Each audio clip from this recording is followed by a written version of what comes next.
to TJD, episode 71. We watched Gone Girl. I'm Ty. Jake. And I'm horrified. I mean, Drew. I'm Drew. Hello, horrified. I am also you. Maybe? So, wait, are you also Drew or just horrified? Just horrified. Okay. But he is horrified. This is a terrible start. You always say that. Well, usually it is a terrible start. Yeah, so 71 was Gone Girl, the movie starring Ben Affleck, Rosamund Pike. Rosamund, my bad. Neil Patrick Harris. Yes, Tyler Perry. Carrie Coon. Kim Dickens, you might know her as the girl from Hollow Man that Kevin Bacon invisible molested at one point. Ooh, is that the cop? Yes. Okay. Mm-hmm. I never saw Hollow Man. You didn't? No. It's about a ghost molesting people. Well, he's not a ghost. Well, he's not a scientist. Ghost. He's an invisible man that molests people.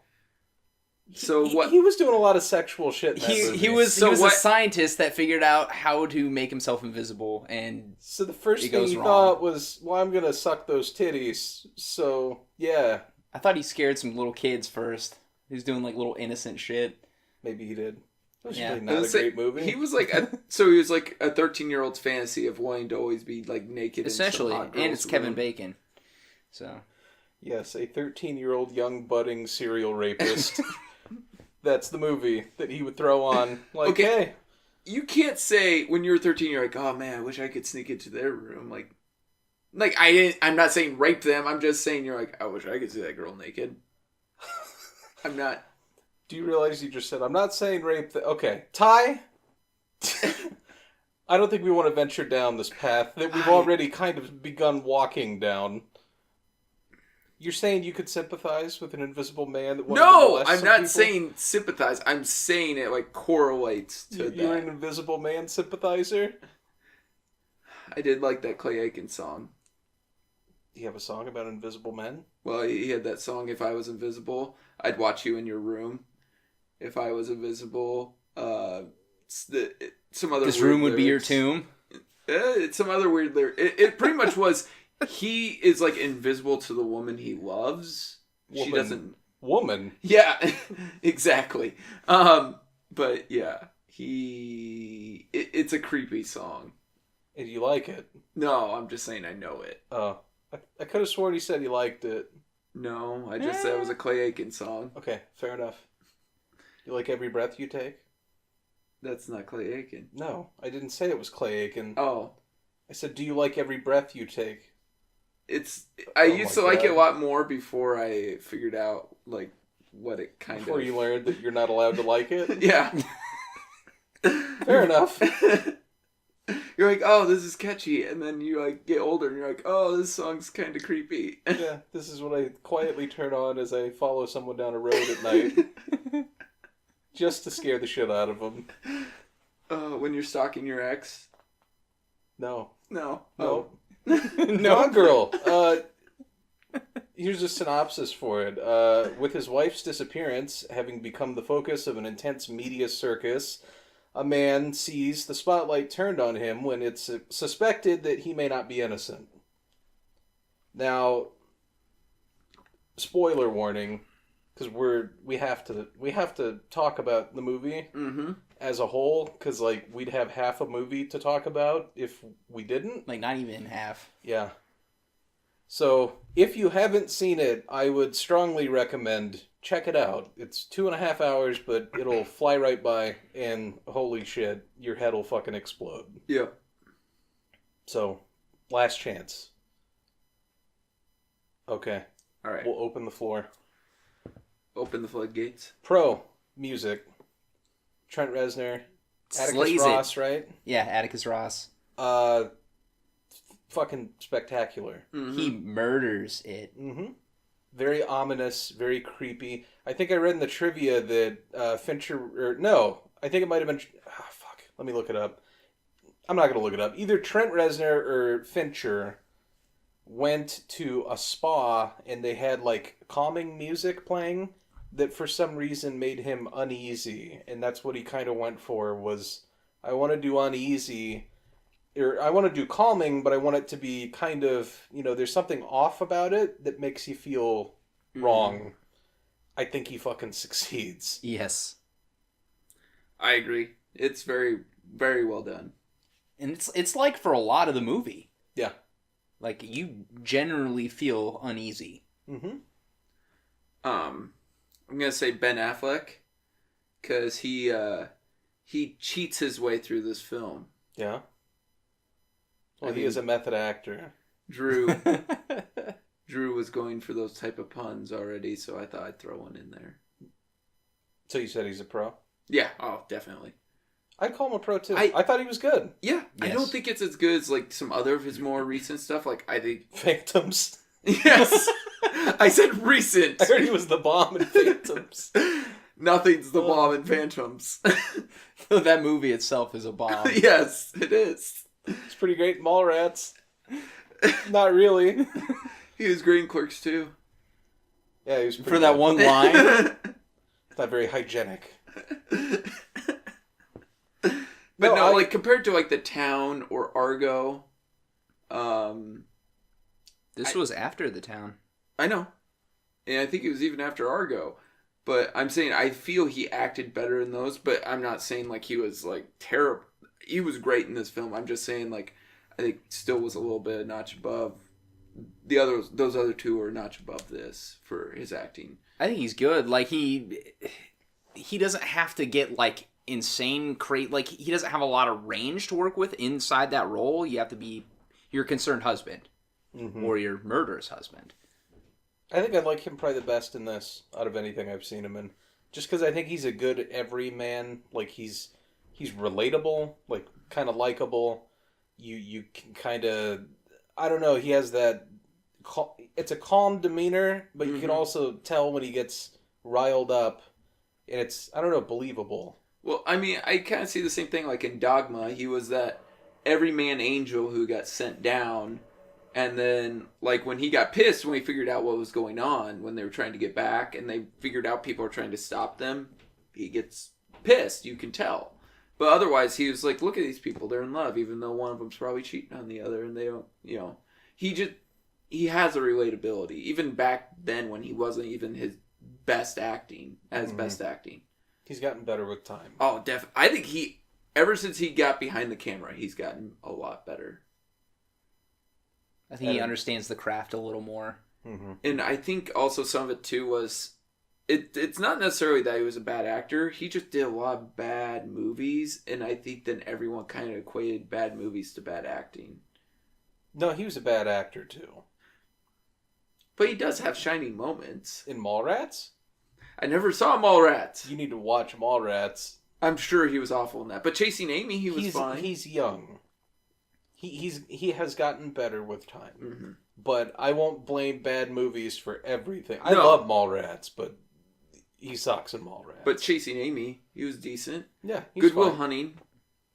You haven't seen Good Will Hunting. But these were after Mallrats. Are you sure? Pretty sure Mallrats was pretty early 90s. Right? Mallrats is like 94. And then... when was the original Clerks? Goodwill Clerks was 93, I think. 92. Was he in Clerks? Well, no, I'm just asking because Kevin Smith wouldn't be able to do Mallrats until like after Clerks. I think I want to say Mallrats was 95. Here, I'm just gonna look up. Go ahead and talk about some other stuff, but You might disagree. Pro Rosamund Pike. No, she's a fucking pro, dude. She kills it. Mm-hmm. She's genuinely fucking terrifying. My skin literally crawls whenever she's on the screen. You guys saw me, like, my reaction. That's not me trying to ham it up. Like, that, yeah. She freaks me the fuck out, dude. You were more nervous about this than when we watched Sinister, for sure. Like, Mallrats was 95. The other two were 97. So they were close, but... So I was right. Yeah, I didn't say you were wrong. You just didn't believe me. No, I didn't. No, you just didn't have faith in your friend. I just hate you. Okay. But yeah, dude, Rosamund Pike. She's the bomb. Could you imagine anybody else now having seen it? Oh my gosh, no. I think you kind of need someone. I know she had been in some stuff, but you need somebody who was kind of an unknown. So Yeah. they're like a wild card. Like I couldn't see Charlize Theron doing that, or Gwyneth Paltrow, or which, granted, they're a little bit older, but I'm just saying, like, even if they were in their prime, I couldn't have seen them doing it because they were too much of a name. You needed somebody who was kind of like a wild card, like you Right. could just see doing it. Do you think Julianne Moore would have done a better job? No. Because that bitch stole her Oscar. Mm-hmm. Granted, I've never seen Still Alice. It's about, I believe it's about her getting Alzheimer's and beginning to forget. And yeah, but I never saw it, so I can't say that it's not better. But It's an extremely high bar. I was rooting for Rosamund Pike during the Academy Awards Yeah. that year. And I mean, she didn't get it. At least she got the nom. Like, that's got to give you a bump up in That's your pay. gonna be cred, or yeah. You're getting more work or whatever. But yeah, she was fucking outstanding. Genuinely bone-chilling. And hot. Still hot. I don't know. I might let her kill me. It's a fear boner. Yeah, me. it's... You know what I don't get is Ben Affleck didn't get anything. He didn't get recognized for anything. I don't think anybody likes Affleck. Well, he does. Well, critic-wise, I think he kind of... Well, he got Argo. Well, he won for Best Director. But Right, but not for acting. No. I think he did get nominated for one of it. Yeah, in a supporting role in Hollywoodland, he got a Golden Globe nom. Which I thought he did very well in Hollywoodland. That's when he was trying to make his comeback. Played George Reeves in that whole mysterious murder-suicide case. Superman my ass. Yeah. Yeah. Drew's best line. Oh, man. I hate Superman. Did you guys ever see Hollywoodland? No. No. I really enjoyed it. I went and saw it in theaters. I was like, that was fucking good. That was a movie. And then he got up and walked out? Yeah. Fun story about this movie. I took my brother to see it, and there was a fucking cricket in the movie theater. I think you've told me this. And I really enjoy the story because of the guy that was working the front desk. Because eventually, like a half an hour, 40 minutes into this movie, I'm like, I cannot fucking listen to this goddamn cricket anymore. So I go to the front, and I'm like, hey man, I'm over in Theater 7 or whatever, and there's like a fucking cricket, and it's annoying as fuck. And he goes, what do you want me to do about it? And then I kind of thought about it, and I'm like, yeah, I suppose there's not really anything you could do. And he goes, I mean, we could stop the movie to find a cricket, but I don't know that everybody would want that. And I was like, all right, I'm going to get some more popcorn then. Motherfuckers got me there. It's one of those, yeah, I left the theater, I was mad. I'm like, fucking crickets, man. And then I get up there and I'm like, yeah, what the fuck did I want him to do about it? I want a manhunt for this cricket. Yeah. He has a 15-minute head start. That thing would not shut the fuck up. Oh. And then you saw it again. Yeah, I made Drew go with Nate and JR. Yep.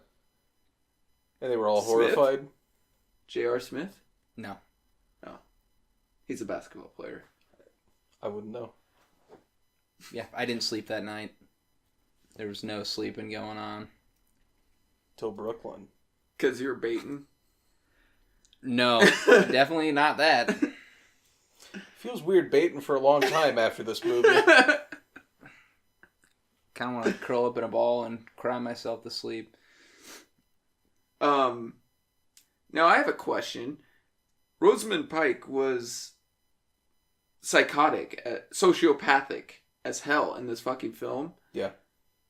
I think Neil Patrick Harris was borderline as sociopathic as her. Maybe even more so. Am I wrong? No, he has a very creepy vibe to some of the shit he says. Yeah. Like, when there's the line where he says, I'm not going to force myself on you. After he's getting irritated about... He's more or less come out and said, I think you owe me a little. Yeah, he goes, you basically like, you're mine. You've put me on this leash for 20 years. You've dangled me for 20 years. Right. Because she had that speech where she's like, you've had me under your thumb.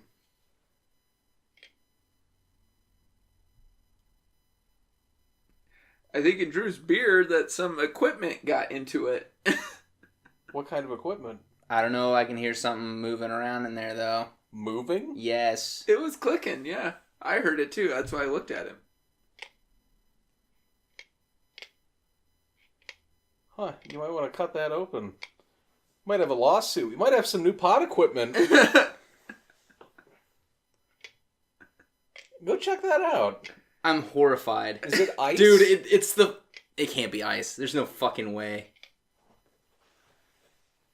You really want me to go cut it open? Well, I mean, yeah, now. now, but I mean, do you think we can wait? I mean, how quickly are you going to cut that open? I can get a pair of scissors and... Okay, yeah, Cut it Ty and I open. will talk about, we'll finish our pod, I guess. No, I think he seemed like he was going to do something. Yeah. Which would have made the whole end of the movie way fucking different. Like, if she would have ended up dead and he hid the body, then Nick would have been fucked. Yeah. Completely. Mm-hmm.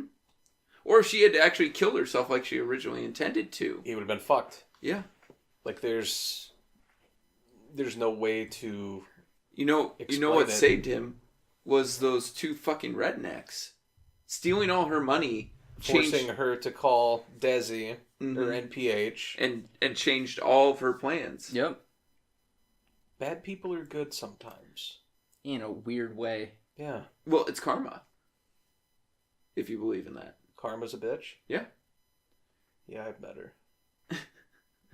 Fucking cunt. Was she in San Diego? Karma in San Diego? Wow. Did you not get till you said it out No, loud? I understood. Oh, okay. That's a new low for you, though. God. Because there's nothing else in San Diego right now. Chargers are in LA. Is that a bad thing? Yeah, Is it? I think it is. Because LA doesn't have enough teams. LA doesn't have enough shit in it to begin with. Yeah, I thought he was going to do something. I don't know that he would have raped her. I don't think he would have raped her. I think he would have killed her. You really think he would have? I think he could have. He brought her the new clothes and was like, when you feel like yourself and you look like yourself. Or no, when you look like yourself, you'll start feeling like yourself. He's like, there's a gym over here, and he's trying to buy his way into... It was very Misery-esque. Yeah, it was She was unsettling. James Caan, and he was Kathy Bates. Question, though, did you feel sorry for her?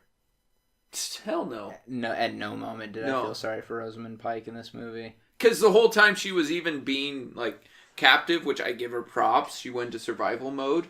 But she was already planning different ways to set him up. And the way she fucking sets him up. Oh, yeah. The wine bottle, That's a pro. it's crazy. Not the wine bottle. The way she set him up I was gonna is say, a that's pro. a pro. No, the wine bottle is not a pro. This The wine movie bottle. awakened new fetishes in Drew. Oh my god, no. Don't want any champagne? Yeah, I didn't see that coming. No, I did not either. I love... Gosh, also a pro. The main cop in this, I forget the actress's name. Kim Dickens. Kim Dickens. Great. Loved Yeah. her. And we talked about this, and I said it several times during the film. She is the intelligent one. She's the one with the head on her shoulders. Finally, once the evidence all mounts, she does have to arrest Ben Affleck. She had to. Right. There's too much. Yeah. It made too much sense. Yeah. And then her partner was public opinion. Yeah. He was like America giving his take on it. Mm-hmm.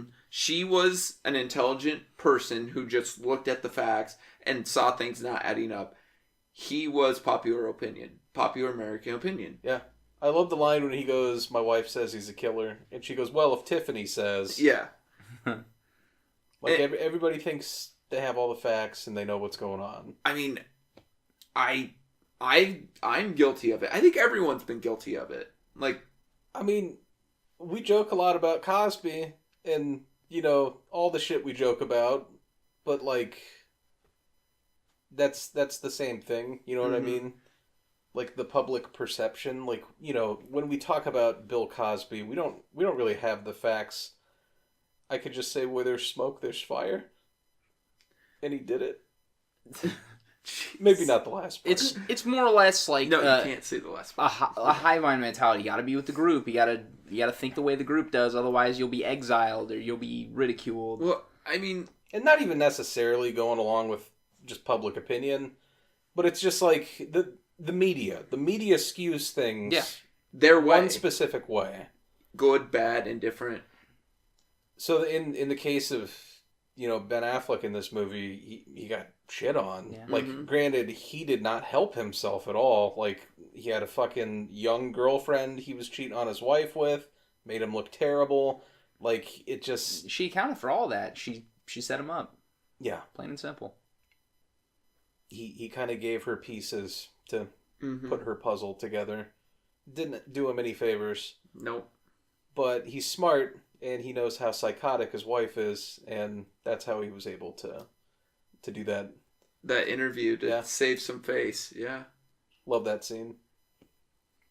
All the little subtle hints. Mm-hmm. He's doing that I went to the woodshed. Yeah. Yeah, I've been to the woodshed. Good for you, yeah. Oh, man. Yeah. That, and then even... Then for her to come back, when she comes back, I need you to say this, I need you to say this, and I need you to say this. You do 3 things. For me to feel safe. Yeah. Because otherwise, there are still gaping holes, and the cop could come after her. But once he's on record stating, etc., etc., etc. Well, essentially, they need each other to keep survive. Up. Yeah. Actually, I don't think he needs her as much as she needs him. He feels an obligation, though. Yeah. Well, now... With the revelation that she's having his kid, which... Fuck. God. It's one of those movies that, like, when you're watching it, you're like, this can't get more fucked up. Yeah, when you told me it gets more fucked up, I was like, what? Yeah. You're like, how could it and possibly? then I just thought it was him having to live with her was the fucked up thing. Oh, you can leave. You can leave. You have no obligations. And then, then when she had that final reveal, it was like... Are you fucking kidding me? Because don't tell me that you wouldn't have left if you guys didn't have children. I couldn't have left my kid with a person like that. No, I'm saying if you didn't have children. Oh, yeah. Oh, yeah. Oh, I would have been out. I would have bolted. She would have been in the shower washing the blood off, and I would have been already starting the car up. I'd be gone. I don't give a fuck. When she's like, I'll smear your name, I'm like, fucking do it. I don't care. I'll change my fucking name. Move to Africa. I'll go dye my hair and smash my face with a hammer. Oh, fuck. Bro, she's fucking crazy. It does make this film... I kind of want to read the book now. Like, I mean, I wonder how much was left off the book. Like, you noticed all the little intricacies that she points out throughout her devious little scheme that she's hatched? Mm-hmm. Just insane. And I like that the characters are smart enough to know, like, a lot of the characters are like, doesn't this seem too convenient? Perfect? Yeah, it's too convenient. Like, all of this, the abusive husband, she detailed all these accounts of what was going on. It got progressively worse, and she writes about going to get a gun, and they can corroborate she tried to get a gun. Like, it just, too many things just fell into place. And Kim Dickens was like, something's weird. Mm-hmm. And then when she tries to ask her about it, she uses the, oh, poor me, and has the FBI licking her taint, and just lets her go. Well, she goes, yeah, I would have been if... She was asking about the club. Yeah. And she couldn't really explain it. And because she goes, she's I like... would have still been spread eagle. Yeah. Thank God you don't have my husband's case anymore because you're incompetent. Yeah. Even because she's like, wait, but you said you put the club in the shed. How I must have lost it. How did Neil Patrick Harris have it? Yeah. Oh, I was holding it when he came in, and like she knew what was up. She was putting the pressure on, but she played the I'm feeling faint because I'm drugged up from whatever. That's why I couldn't say that the FBI was sucking her dick because she's not a man, so I had to say licking her taint. That's okay. Okay. You just looked at me odd. I didn't expect a licking taint from you. It's not often a Thai reference. Yeah. It's usually a golly or a gee whiz. Or a Carmen Sandiego. Karma San Diego. Mm. Even better. I hate to break it to you. you couldn't read as a kid. What? Yeah, Carmen. Not Karma. Karma's her aunt. Oh, damn it. No wonder I failed that. We might have to cut this whole fucking stupid thing. No wonder I failed that book quiz. I got a con. After she cuts Neil Patrick Harris's throat, she drives all the way over covered in blood, which I'm fine with. But after she goes to the hospital, they send her home covered in blood. Yeah, no, that wouldn't have happened. It definitely wouldn't have happened. But I think they needed a reason for her to get in the shower with him. Mm-hmm. And they're just like, well, we'll have them not clean her up. But most definitely in a real life scenario, you're not going home covered in fucking blood. Especially someone else's blood. Right. And it always, like, even in the theater, the first time I saw it, I'm like, why the fuck did they clean her off? Mm-hmm. But, also, I was going to ask, like, you said, or they said that his stuff was being videotaped all the time, everywhere, every room. Did, like, were there blind spots then? Like, when she bit him and... yes. So... I don't think, like, there's not a camera in the bedroom, probably, because most people don't put a camera in their bedroom. I mean, unless you're doing home movies or... Or your Quagmire. Yeah, giggity. But yeah, she knew there was a blind spot, so she went and, bit his lip and untucked his shirt, so it looked like he was, tucking his shit in when he left. And then there must have been a blind spot in the dining room because she went and did all the shit with the wine and then ran over to where she wasn't in a blind spot, and it looked like she had gotten untied from a bed or something and freaked out on camera. So, like, it's creepy because it's enough evidence to be like, it happened. It's believable. Yeah. Like, the wine bottle. Like, Jesus Christ. I mean... The dedication to keeping that shit up. Is there anybody in this film who is actually innocent? Like, who is not a bad person? Margot. Ben's sister, yeah. She's probably the closest, yeah. Tyler Perry. You He's admit he's a Johnny lawyer. Cochran type lawyer. He's not exactly... He was likable, though. He was likable. Don't get me... Hell, Ben Affleck at times was likable. I mean, when she's talking about them dating and she's like, you think Velveeta is a cheese. Yeah. And I laughed because I think Velveeta is a cheese. But... It's... Yeah. It's one of those movies that I guarantee a girl could watch it. I know there's women out there that have watched it and they root for that character. And that's a scary fucking thought. Because it's like you ruined... Like, what about the other boyfriend that was like, yeah, she came over and was crazy and started sucking my dick and wanted it really rough. And I wake up and there's 2 cops at the door.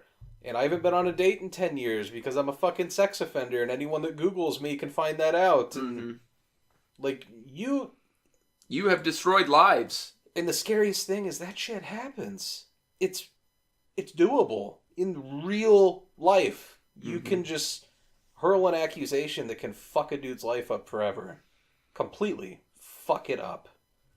Now, I'm not condoning, any of that shit. But I'm saying there should be ironclad fucking punishment for people that make that shit up. Because you can fucking destroy someone's life. One measly lie can ruin someone's life. Forever. And I've read stories about, I slept with him, but I regretted it. And then I ended up saying this, and it ended up not being true, and they try to downplay it. But it's like, you got that guy in serious fucking shit. Like, you said he did something that he straight up did not do. That's not okay. None of that is okay. Sometimes I don't even want... I can't really comment on it because I've never been in that situation. So, and it's hard for me to say something without sounding insensitive, I guess. Like, because to true victims, like people who, maybe have gone through that type of experience. And it's terrible. And I'm not saying that, we would never even go even jokingly in that direction. What I'm saying is there needs to be a real punishment for the people that make the shit up. If they that do come out later and say, I straight up made it up, I got nervous, whatever. You can't just be like, oh, well, don't do it again. You don't do that. If they discover somebody is lying about an accusation... Here's an example. It's not the same thing. There's a girl in the news now that her boyfriend was suicidal. Have you heard this story? Yeah, she just got sentenced. Did you see the sentence? 15 months. That doesn't seem like enough. You think a dude that did that to his girlfriend would have got 15 fucking months? Honestly, do you think it would have been 15 months? No, it probably... It just depends on the case, but no. Depends on the prosecution, too. It Yeah. depends on what they're pushing for. Flip the text, and it's a guy that did it to a girl. You're getting more than 15 months. Also depends on the competency of your lawyer. He did a good spin job, and that probably is what saved her son. I'm saying in a vacuum, you're probably getting more. Mm-hmm. We're getting too political. I can feel it. I feel you two drifting, which means the audience is already gone. It's teetering on that ice point. Yeah, I'm just saying it's scary because it's real. Yeah, and it happens. That is why this movie is so goddamn terrifying, because it could happen. I mean, this is an extreme case, though. Like, yeah, absolutely, it is. This is obviously like this person is a sociopath. But you watch like for real like horror movies, like not even Jason, but like a Seven or something like that, and you're like, that could fucking happen. Yeah. Like in extreme rare cases, but it could fucking happen. Theoretically saw it could happen. Yeah. Yeah. Hell, it probably has happened. And I'm just sitting there thinking in my mind like, God, I hope no one watches this and takes something from it and don't be inspired by this. Exactly. This is not an inspirational movie of any sort. It's weird because you think you get a baseline with humanity of like, oh, that's the most fucked up thing we've ever done. And then somebody raises the bar. And you're like, I don't want to live on this planet anymore. I got a pro. Okay. Tyler Perry. Yeah. For a guy who likes, dressing up like a woman and screaming at shit. Yeah. And doing terrible movies with Larry the Cable Guy, Larry the Cable Guy was in one? Yeah. I think it was Medea's Big Christmas or something like that.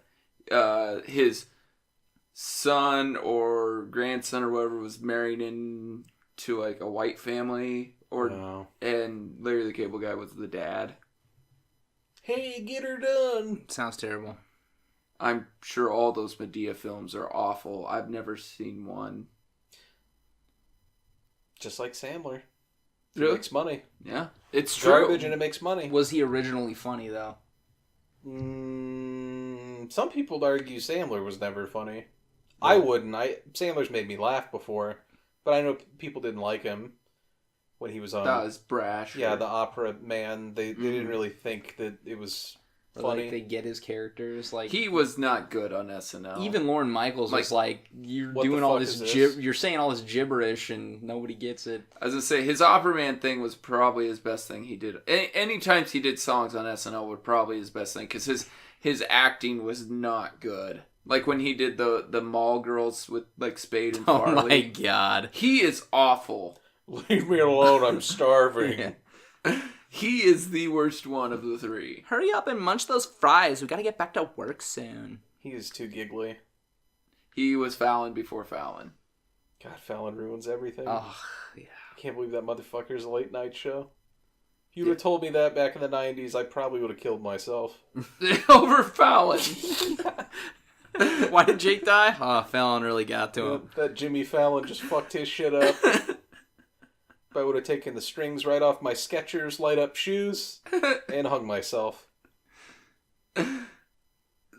With Pogs. With Pogs? Yeah, because why not? You didn't have LA Lights? No, we were too poor for that. Too poor for LA Lights.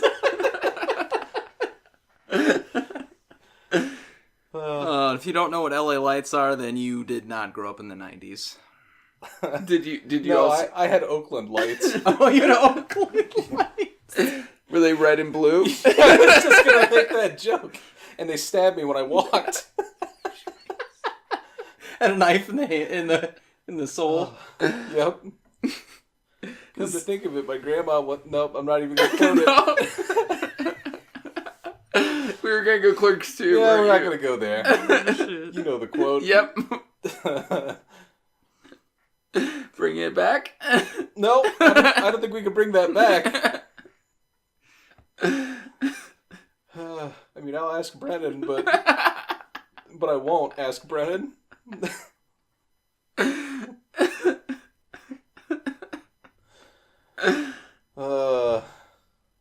Dear God. More pros, more cons. Pro, like, I'm gonna say the diary, like going through it, because you think everything she's saying is real. Yeah. And Unreliable narrator. Mm-hmm. It just, and then there was one scene where I read it just like the cop was like, it doesn't fit. Mm-hmm. And they played it out and it's like, she's faking. Which scene? Where he pushed her against the banister. Yep. I was like, that's not him. Seemed too over the top. Mm-hmm. That's where I was like, she's faking it. So she's not. She's faking this diary. Yeah, something's off. Yep. And in the same vein of that, I'd say pacing, because like right after you start to suspect, like, I don't know that she's being entirely truthful. Mm-hmm. The fucking wheels drop off, and she gives the cool girl speech where she's like, "I fucking set him up," you know? Yeah. I'm gonna fucking kill him. Yeah, I blew you while you watched Adam Sandler and blah blah blah, and just says all this stuff that your typical dude is looking for, mm-hmm.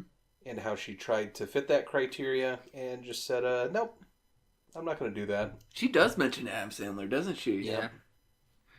Okay, do you think there was ever a point she actually loved him? Yeah. Yeah.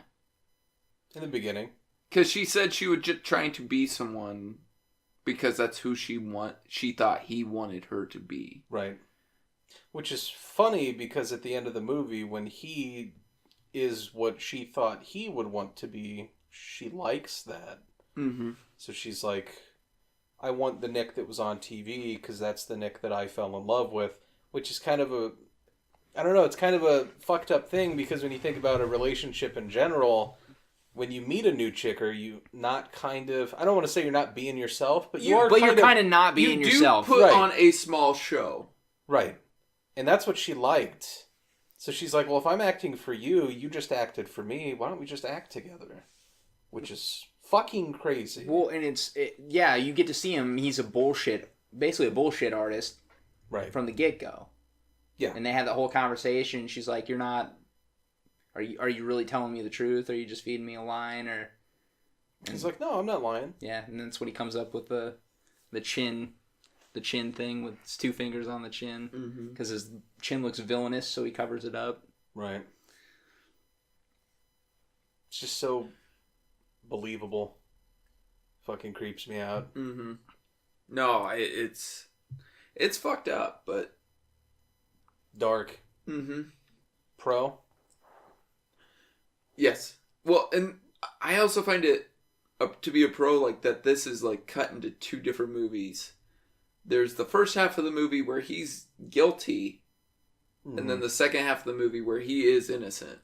And, like, it flips. Like, because you kind of despise Ben Affleck till you realize, or if you don't, when you do realize that she's lying, that she's alive, and that she is fucking with him. And the whole mood changes. Because now you kind of sympathize with him. Yeah, he's still a dickbag. But does he deserve this? Mm. Especially when he was like, I was going to leave her. Because it wasn't there anymore. So... It makes you feel a lot of different emotions. Mm-hmm. Which is good. Not a lot of movies I can think of have that switch. I mean, Full Metal Jacket has that. And it's kind of the same thing. It's two movies, basically. You have... your boot camp, and then you have the war, and those make you feel all kinds of fucking bizarre as well. But this one, like, yeah, up until a certain point, in my mind, the first time I watched it, I'm like, the motherfucker did it. Like, and a part of me was like, I mean, you know that it's Fincher, so I went into it thinking, like, all right, David Fincher, I kind of know his thing. There's going to be some fucking weird shit going on. So you're like, is it too easy? But there's so much evidence, and he's such an asshole, kind of. like cheating with the hot young... Smiling at the wrong time. Right. And But then you do, like you said, there is a point where you're like, this is too cut and dry. And I think he might just be a dumbass. Like, he's just unfortunate, and he's in this situation. And then when that switch happens, you get this weird tension, like, how the fuck is he going to get out of this now? In the whole first half, you're like, how do we get this guy caught? So it's very, very interesting twist. Yep. I'd say pro. Fincher, directing. Has Fincher ever won an Academy Award?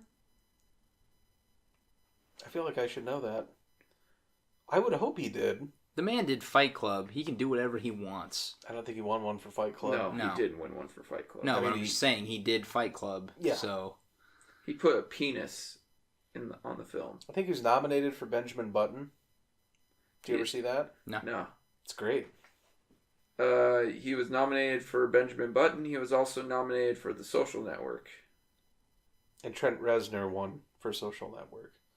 So he's at least directed something that won an Academy Award. He did win a Golden Globe for Best Director for The Social Network, but he didn't win the Oscar. And then he was also nominated for a Golden Globe for Gone Girl, but didn't get nominated for an Oscar. He's done a lot of House of Cards stuff, too. yeah, he directed the first episode. That doesn't surprise me. That show's good. He's a master. I couldn't get into it, but... He also did the suit and tie video for Justin Timberlake and Jay-Z. I mean, it's a music video, but...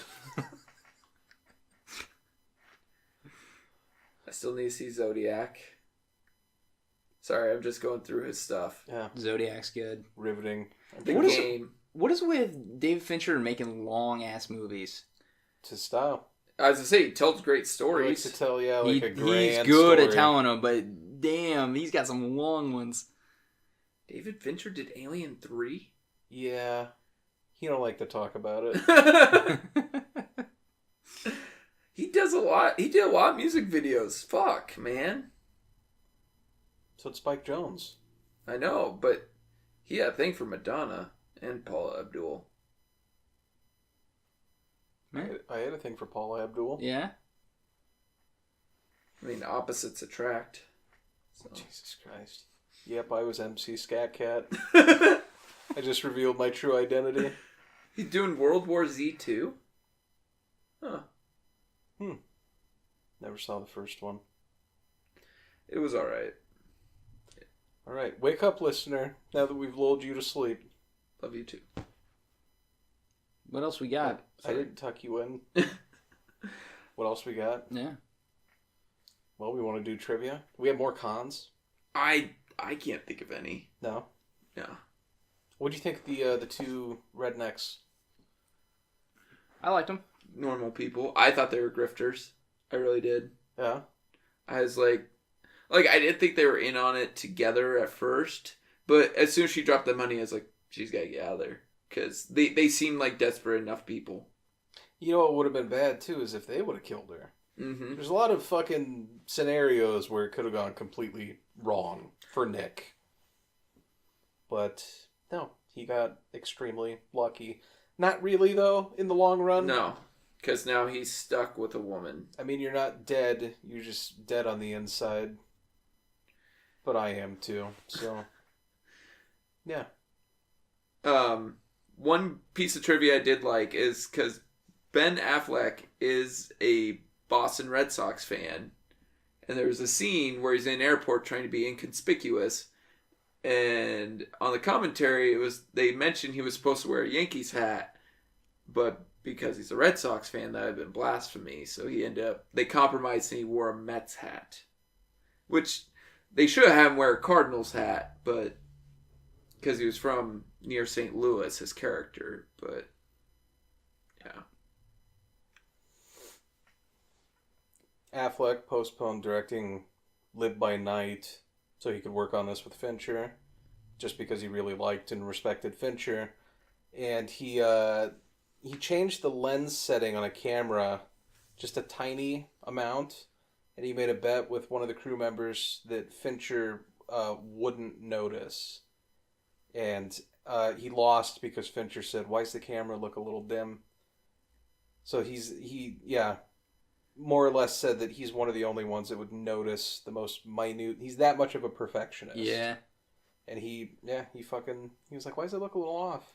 And I did notice this once or twice, but I didn't really think much about it because Ben Affleck was doing BVS at the time, so he goes from being kind of just normal body to very muscular.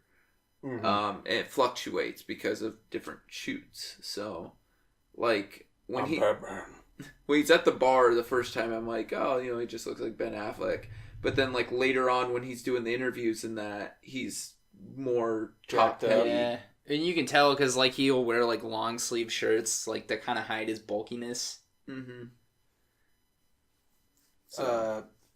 Reese Witherspoon had the rights to this. Yeah. Really? She obtained the film rights from Gillian Flynn, which is the guy that wrote the story, in June of 2012 and decided to produce under her new production label, and she was going to be Amy. And then she met with Fincher, and Fincher described what he had in mind for it, and she was like, I'm not right for it. So props to her for being like, nah, it's not really my thing. I'd never see Reese Witherspoon in that kind of role. I don't think she's dark enough. I don't think I'd be able to take her seriously. No. I mean, I don't want to say that she couldn't have done it, but it begs the question. I think Ty's right when he says you have to get someone kind of obscure, like not super obscure, but just enough where I'm like, that's not, a super well-known person. She was in The World's End, and I loved it. That's a funny movie. Tyler Perry, his character, the lawyer, was originally just written as Alec Baldwin type. So when they were casting it, they were looking for an Alec Baldwin type person, which I don't think it's Tyler Perry, but I think he did a fine job. Yeah, he was confident enough. So. Oh, it was Fincher, by the way. The spa story. It says Fincher's musical brief to Trent Reznor and Atticus Ross was based on his spa visit. So Fincher went to a spa and was like, I should be relaxed, but I'm fucking nervous for some reason because this is weird. Dude, he gets that vibe right. So hard. Did you know, though, supposedly Brad Pitt was thought to be for Nick Dunn, which is Ben Affleck's part. Interesting. I could see him doing it. Yeah. I don't know. I don't think I would like Brad Pitt in it. I think Pitt's got the range to pull it off at least. Yes, I'm not commenting on his acting prowess. I don't think he has that everyman quality that Ben Affleck does. Too pretty? Yeah. Yeah. I'd agree. So in the scene where Affleck pushes her against, like, the banister, it was so physically intense that Rosamund Pike almost got a concussion. Was it the banister? I thought it was the wall, like, near the end where he kept hit. No, it's the banister at the end of the, Or no, it could... I think you're right, it might be the end with the wall. Because... Pushes her against the wall. Yeah. Yep. And she told Vanity Fair, I think around take 18 of getting my head bashed against the wall, I literally saw stars. So yeah. Mm-hmm. I did kind of think, it kind of seems like he really shoved her there. That was the only time, when he slammed the glass down, you also saw his anger. But more times than not, he was very composed. Mm-hmm. Yeah, he got pissed when he saw his dad out there, too. Mm-hmm. Frustrated, at least. Well, you're missing your wife, who you were going to try and say you were going to tell her we're getting a divorce, to then now your dad, is being treated like shit, so... Mm-hmm. He told her, by the way. Told her he wanted a divorce. Mm-hmm. She said, go to the beach and think about it. So now you know. Don't go to the beach. Especially if you're in Nebraska, she tells you to go to a beach and think about it. You're like, They're in Missouri, but... I'm saying, if you're here and she says, go to the beach, mm-hmm. something's off. Spoiler, we don't have beaches. Yeah, we do. Well, not real beaches. Yeah, I got a sandbox, too. Yeah. Throw some water on there. Yep. Let's play ball. Quick like reception and everything for this film. On Metacritic, it's a 79, 8.1 on IMDb, 88% on Rotten Tomatoes, 87% user review. So those are right next to each other, which usually never happens. Yeah. One's usually a lot higher or lower, but budget was 61 million, made 369.3 million. I think it's his highest grossing grossing, I believe.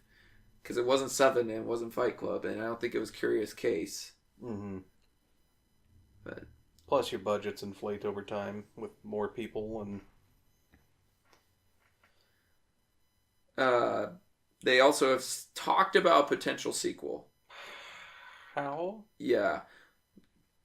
Did the book have a sequel? I'm not sure if the book has a sequel. Let me. The sequel is Ben Affleck blows his fucking head off. It's a short ass movie. Yeah. Let me look and see if I can find novel of the same name. It does not. I'm not seeing where it says anything about a sequel. So, yeah, film adaptation. No, she said specifically the person who helped translate it from the book to screen, they would have to write it. So. Do we think it needs a sequel? No. I don't think it needs a sequel. Not because I'm afraid to see what it would be, but I think you have something so well made right now that why run the chance of muddying it up? We want to do scenes? Yeah.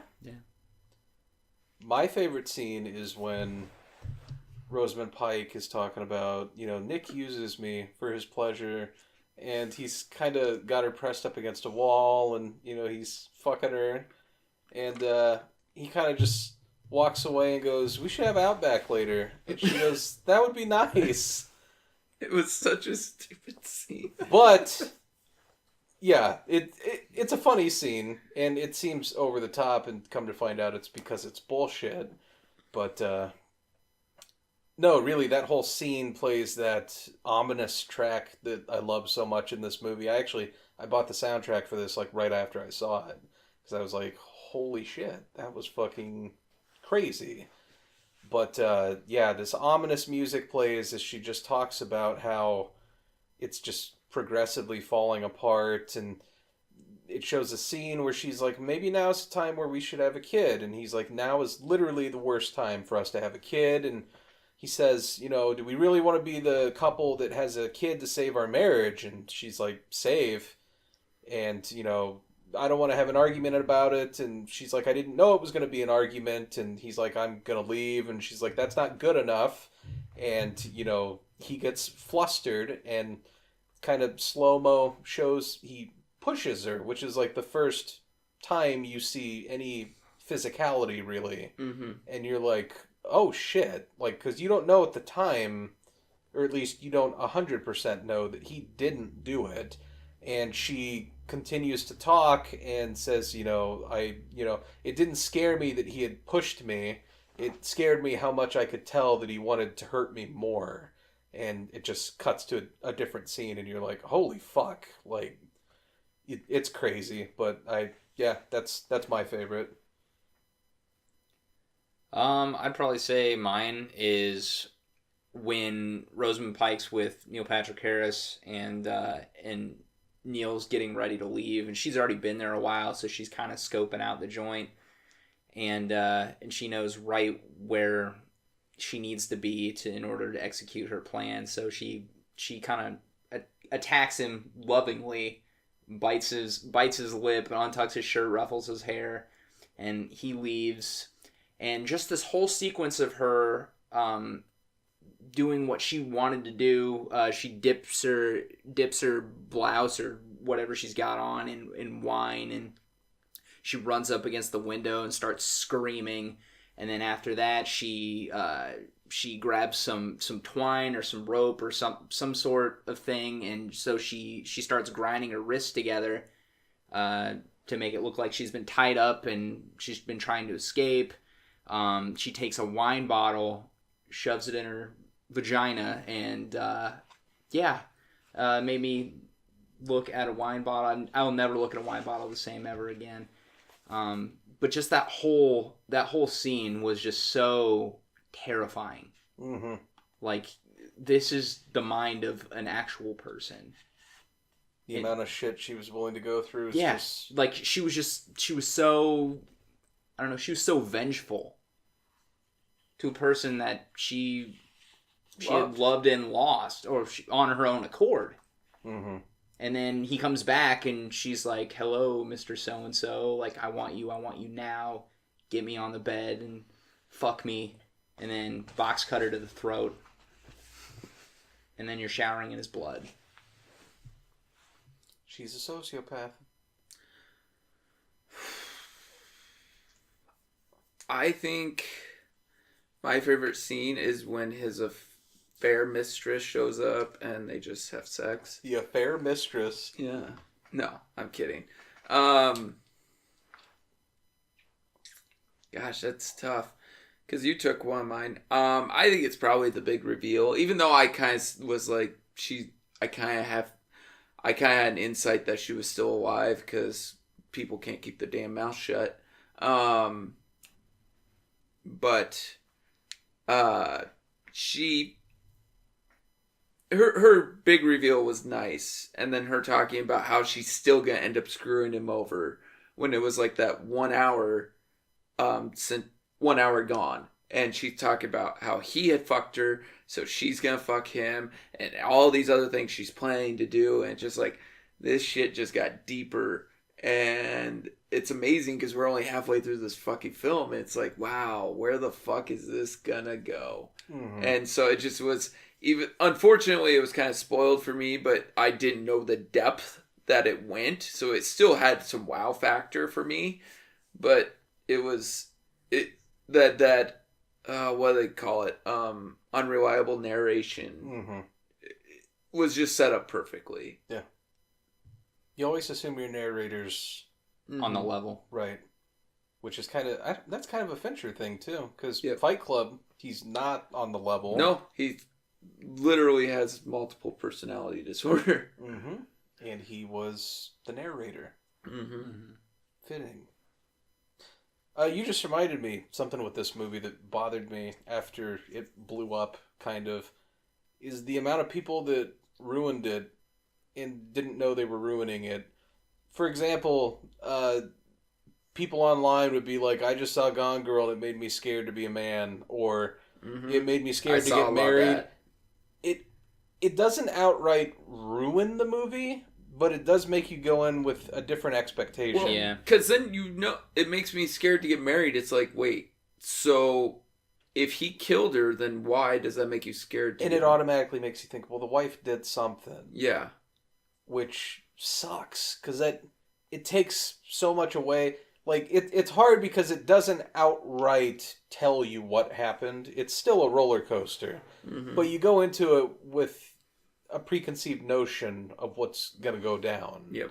Or you feel sorry for Affleck because you're like, it must go shit for him here somewhere. Right. Because you're like, well, I don't really relate to this, but I read online, I'm going to be, I'll never want to get married or whatever.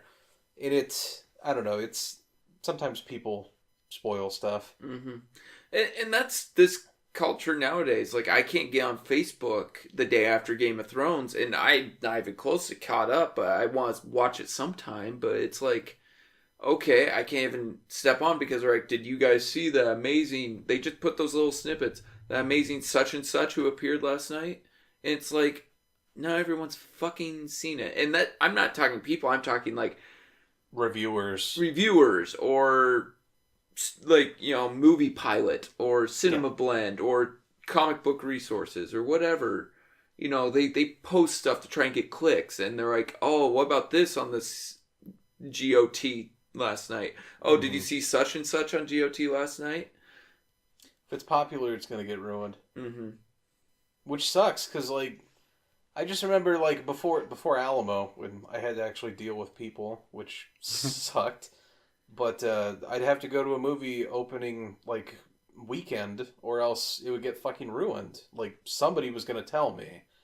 And I mean, they usually don't mean anything by it. Although, like, there are places online, like if you're watching Twitch streams, they're going to fucking ruin every single thing the second they've seen it. So don't do that. But, I don't know. Everybody kind of has a hard time just keeping things to themselves.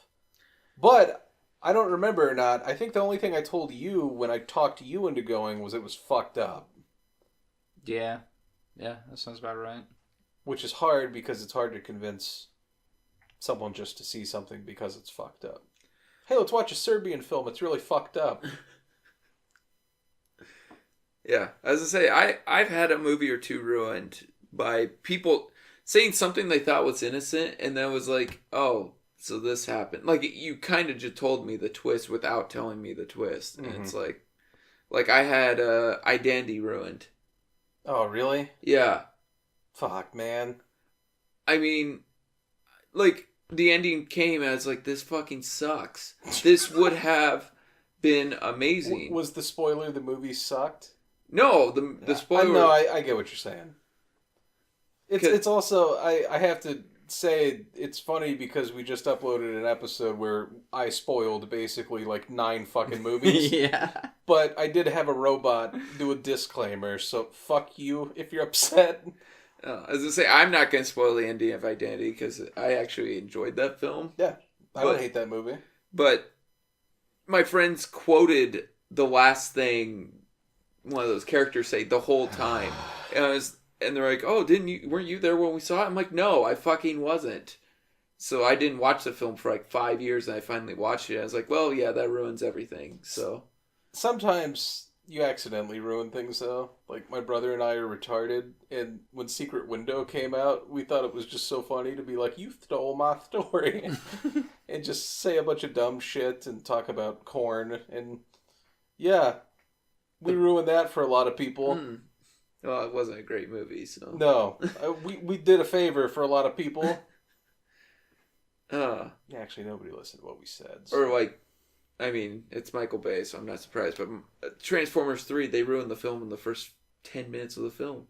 What happened in the first 10 minutes? Well, like, if you saw the cast at all or anything, or read anything about the movie upcoming, they were like, oh, Leonard Nimoy's going to voice in it. And in the first 10 minutes, one of these small little robots comes in and goes, oh, this is that Star Trek where Spock turns bad. Oh. Wow. They literally... I was like, are you fucking kidding me? Sam Witwicky. And then about 40 minutes into the film, oh, Leonard Nimoy turns bad. Oh, fuck me. Okay, thanks. Fuck you, movie. I don't remember that. Yeah, that was the third one. I saw multiple Transformers in the movie theater. I only saw 2 of them in the theater, first and third. And I still think even with that being ruined, I thought the third was still the strongest. I saw one at midnight. The worst one at midnight. The second one? Yeah. Oh my god, that movie's like 2 hours and 40 minutes. I know. Feels like it too. Baiting? Baiting, yeah. In a crowded theater. It's just like, yeah, this movie's racist. I'm just going to whack one out. Because this arouses me? Maybe? No. No, not at all. I don't think robots do anything for me. Rosie, though. Perez. Oh, okay. It's like, Are you talking about the Jetsons robot? Yeah, I was. But they ain't changed But it. he looked confused, so I was no, like... No, I knew who you meant. Okay. Have you ever seen the Jetsons movie? No. It's awful. I bet. It's bad. My next pick. Anyways. Why did they bring the Jetsons back? Because nobody cares? They have brought it back. Really? Not like not a syndicated television show, but they brought it back in movies. You know, there is a legitimate movie out there where they team up with WWE superstars. Yep. I'm not even fucking lying. Scooby-Doo does it too. John Cena shows up in fucking Scooby-Doo now. Yeah, but everybody used to show up in Scooby-Doo. Yeah. But it was fucking Laurel and Hardy, Abbott and Costello, the Globetrotters, everybody. That's everybody in my opinion. Yeah, that is everybody. Batman and Robin. That's also everyone we've ever done an impression of. We did one of the Harlem Globetrotters? I missed that episode. I'm not even gonna try it. I wouldn't even know where to begin. All right, let's go into reviews. Jake, you want to start it? Affleck's fucking outstanding. Rosamund Pike is terrifying and perfect for the role in my mind. The editing's great. The direction's great. It's Fincher. You get a level of polish with Fincher that is virtually unparalleled by anybody else in the industry. You get an awesome fucking story that just keeps you on the edge of your seat and perplexed and disturbed. Turned into Larry the Cable Guy for a moment. But it's fucked up and bewildering and just entertaining as fuck. I'd give it a 10. It horrifies me, but I couldn't think of any way to possibly improve it. Yeah, this movie is incredibly well done. This is my second time seeing it. It's terrifying. It's terrifying because it could actually happen. The leads are incredible. David Fincher just does good work. I would say I watch this again and again. It's fantastic, but you really have to give yourself some time on this. This movie gives me legitimate nightmares. It's so good though. It's just so captivating. It holds you. Was it 2 hours and 40 minutes? He said 2.5. Yeah, 2.5. 2.5 hours. It's 2.5 hours of you questioning everything that's going on. I really don't think of it. I could change a thing either. I'd probably give it like a 9.8. Like it's just so good. Watch it. Yeah. Affleck, Perry, Pike, Harris, all the big cast, great. I love kind of the subtle nods at society today, where the individual looks at things and not everything adds up.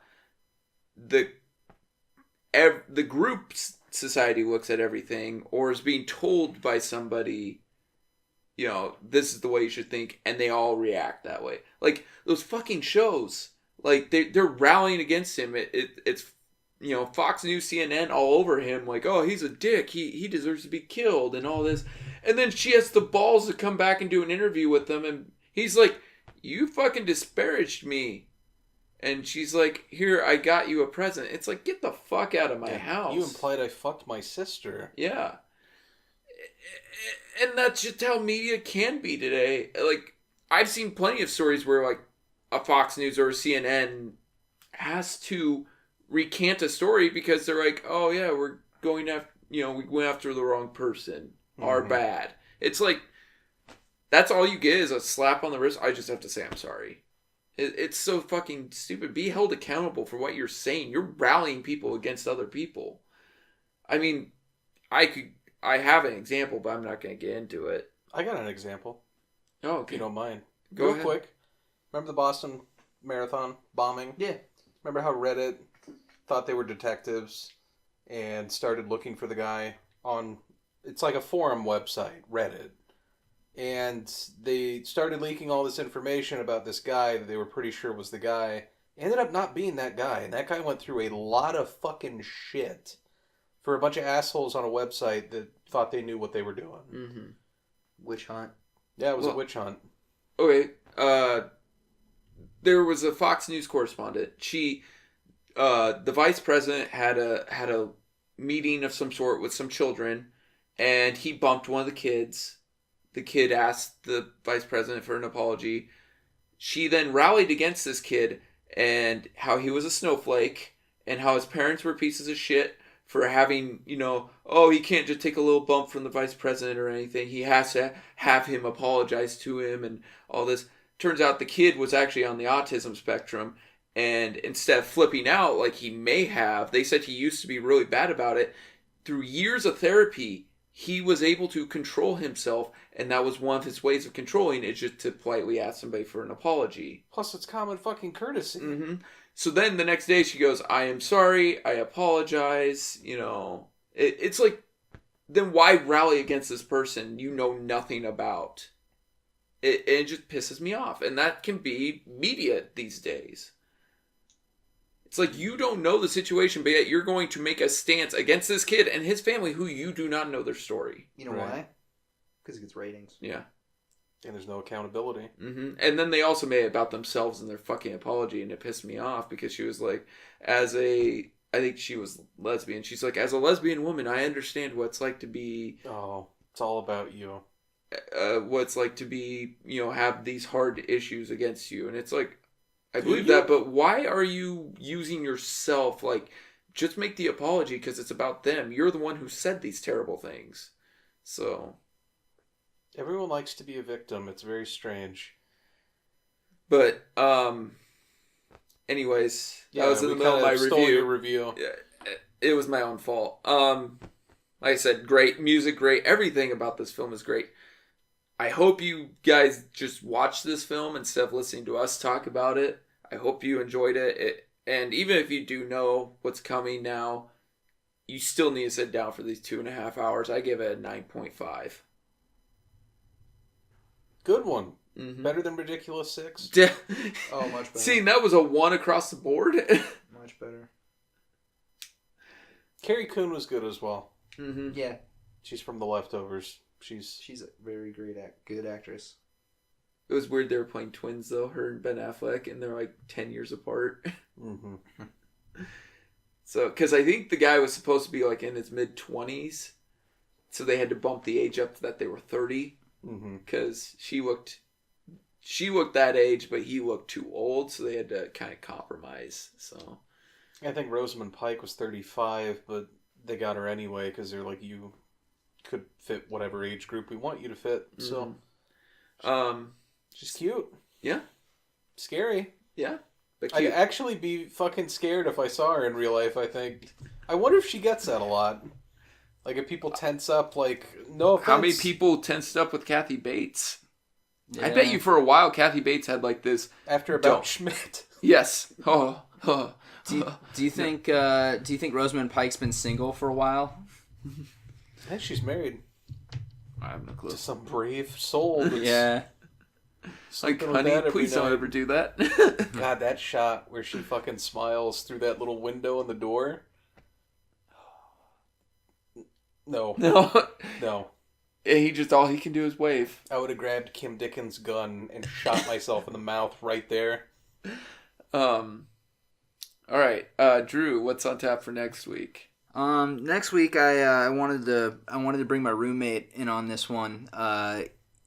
He has a lot of knowledge and experience watching these types of media, I should say. It's a Japanese animation film. It's a hentai.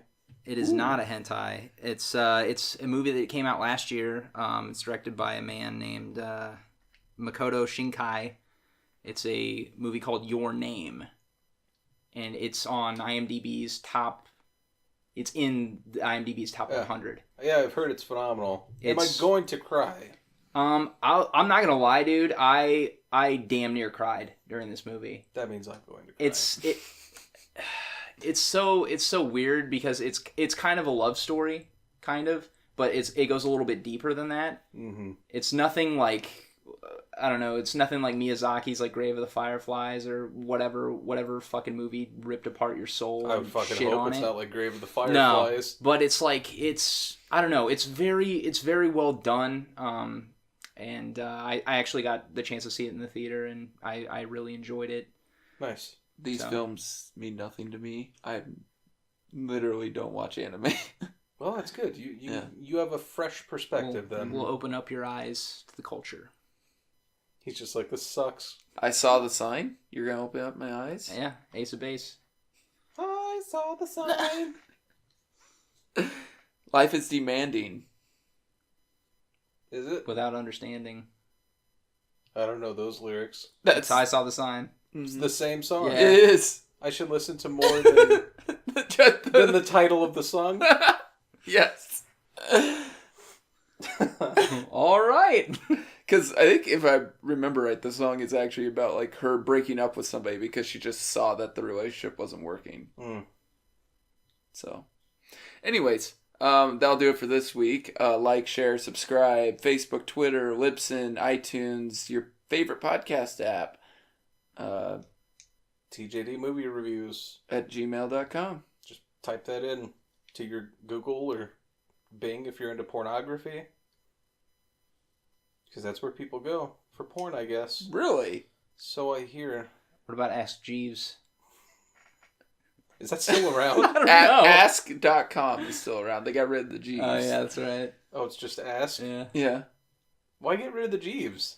I don't know. What's your marketing angle now? It's you can ask anything you want. But Where's not Jeeves? asking Jeeves. What did they do to him? Put him in a well. I don't. It was a recession. Oh, they had to let him go? Yep. That's fucked. Yeah, fucking. He was an idiot anyway. Yeah. All right. So that'll do it for this week. I'm Ty. Jake. And I'm Drew. Bye.